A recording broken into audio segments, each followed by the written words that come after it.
नमस्कार। ज्ञान की डिजिटल दुनिया ध्येय रेडियो में आपका स्वागत है। मैं केसरी पांडे नमस्कार करता हूं आपको। पॉडकास्ट में बात आज एक सामाजिक सरोकार की। जोशीमठ में मच रही तबाही किसी से छिपी नहीं है।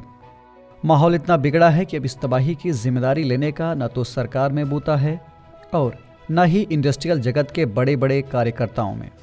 लोग झेल रहे हैं, सरकार औपचारिकता निभा रही है और विशेषज्ञ अपना सलाह दे रहे हैं। लेकिन सवाल ये उठता है कि जब पहले से ही बचाव किए जाने की सिफारिशें की जा रही थीं, तो प्रशासन निष्क्रिय क्यों पड़ा रहा? खैर, अभी भी मौका है कि सरकार भविष्य में लद्दाख, कश्मीर, हिमाचल समेत अन्य पहाड़ी इलाकों में आने वाली तबाही को रोक ले।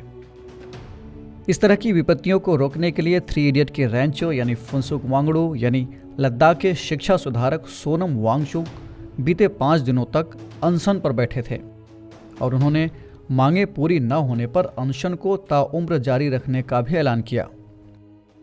चलिए हम आपको बताते हैं कि पूरा मामला क्या है और वो 6ठी अनुसूची क्या है जिसके लिए सोनम धरने पर बैठे थे।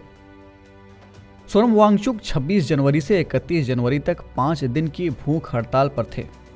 सोनम के साथ लद्दाख के सैकड़ों और भी लोग प्रदर्शन कर रहे थे। ये प्रदर्शन लद्दाख और अन्य हिमालयी इलाकों के ग्लेशियर को बचाने और केंद्र शासित प्रदेश बने लद्दाख में संविधान की 6ठी अनुसूची को लागू करने के लिए है।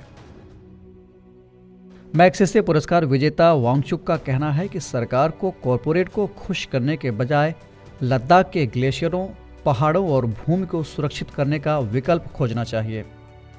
उनकी मांग है कि सरकार हिमालय के पर्यावरण के लिए भविष्य उन्मुखी योजना बनाए, जिससे जनजीवन के साथ साथ पर्यावरण भी सुरक्षित रहे। दरअसल 5 अगस्त 2019 को अनुच्छेद 370 को जम्मू कश्मीर से हटाए जाने के बाद कश्मीर और लद्दाख 2 अलग अलग केंद्र शासित प्रदेश बन गए, जिसके बाद लद्दाख से विधानसभा व्यवस्था चली गई और वहां का शासन राष्ट्रपति द्वारा नियुक्त प्रशासक के हाथों में आ गया। अब यहाँ की जनता का प्रशासन हिल डेवलपमेंट काउंसिल लेह और कारगिल के द्वारा चलाया जाता है। जहाँ पहले काउंसिल के पास कैबिनेट के बराबर अधिकार था, वहीं केंद्र शासित प्रदेश बनने के बाद से इस काउंसिल के पास फाइनेंशियल कंट्रोल भी नहीं है। बता दें कि केंद्र सरकार ने लद्दाख के लोगों से ये वादा किया था कि वो लद्दाख को 6ठी अनुसूची में शामिल करेंगे। इसी के चलते स्थानीय लोग और वांगचुक अब ये मांग कर रहे हैं कि लद्दाख को 6ठी अनुसूची में शामिल किया जाए। 6ठी अनुसूची में असम, मेघालय, त्रिपुरा और मिजोरम के जनजातीय क्षेत्रों के प्रशासन का प्रावधान है। यानी ये अनुसूची इन राज्यों में जनजातीय लोगों के अधिकारों की रक्षा का विशेष प्रावधान करती है।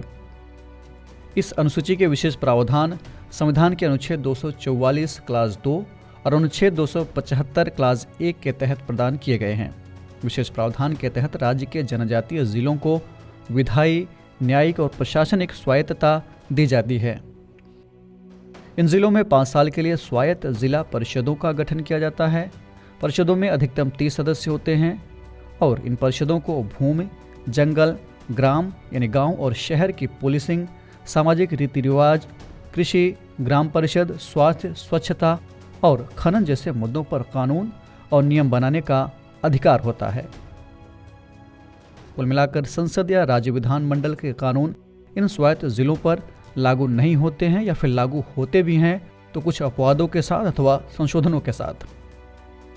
अब इसकी मांग लद्दाख में की जा रही है, जिसका फायदा ये होगा कि विधानसभा का प्रतिनिधित्व रहे न रहे, पर जरूरी मामलों में स्थानीय लोग अपना हस्तक्षेप तो बना सकेंगे, यानी उनका पार्टिसिपेशन तो बना रहेगा, जिससे लोग अपनी विविधता, संस्कृति और पर्यावरण को बचाए रख पाने में सफल होंगे और वो भी अपने मन के मुताबिक। आपकी इस मुद्दे पर क्या राय है? कमेंट बॉक्स में हमें ज़रूर बताइए। हम फिर मिलेंगे एक नए कार्यक्रम के साथ। तब तक के लिए आप पढ़ते रहिए और बढ़ते रहिए। नमस्कार।